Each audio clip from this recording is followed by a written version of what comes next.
In the heart of the city, inside one of the most powerful financial companies, the day began like any other. Employees rushed around, screens flashed red and green, and tension filled the air. The Billionaire CEO walked in, confident, sharp, and untouchable. She adjusted her blazer and glanced around the trading floor. As she passed by the glass corridor, she noticed a janitor mopping the floor quietly. Something about his calm face amused her. With a faint smirk, she stopped. "Hey, you," she said. "You work here, right?" The janitor nodded silently. "Tell me," she continued, "what do you think about the market crash today?" The nearby employees froze, exchanging awkward looks. They knew she was joking, teasing him just to lighten the mood. She chuckled. "Come on, don't be shy. Give me your expert advice." The janitor slowly put the mop aside, stood up straight, and looked her in the eyes. "Ma'am," he said calmly, "the market doesn't crash. People do." Her smile faded slightly. "Excuse me?" "The market's job is to rise and fall," he said. "That's what it does. But when people panic, that's not the market's fault. That's theirs." The room fell silent. For a moment, even the sound of keyboards stopped. The CEO crossed her arms, curious now. "And what makes you think you understand the market better than I do?" He smiled. "Because I don't just watch numbers, ma'am.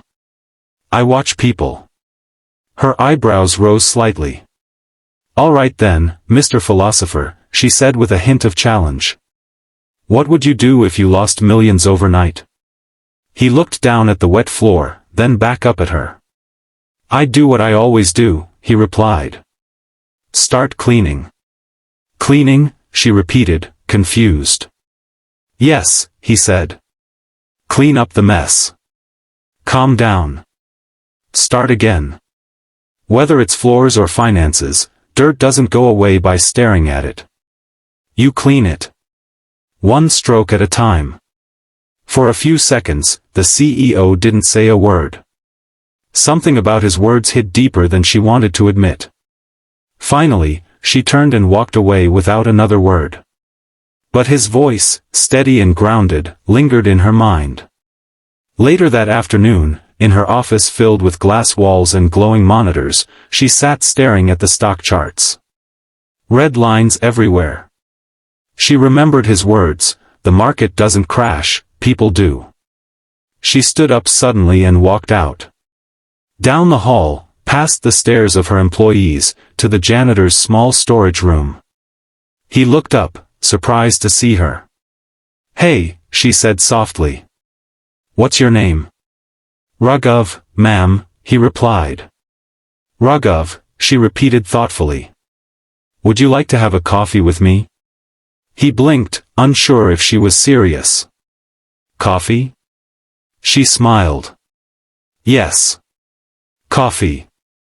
Not a trick question. A few minutes later, they sat across from each other in the cafeteria. For once, the CEO wasn't surrounded by board members or investors, just a quiet man with tired eyes but steady confidence. "So, Raghav," she asked, "tell me your story." He looked down at his cup, then said, "I was a trader once. Back in 2008. Lost everything when the market collapsed. My firm went bankrupt. I started cleaning offices to survive. But I never stopped reading. I still check market reports every day. Same screens, different position."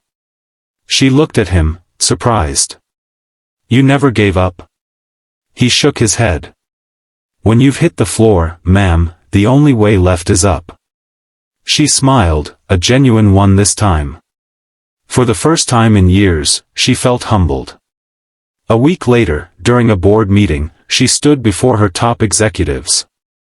"Gentlemen," she said, "I want to introduce someone." The door opened, and Raghav walked in, wearing a clean shirt and holding a folder. The board members exchanged confused glances. From today, the CEO continued, Raghav will be working with us as a market behavior consultant.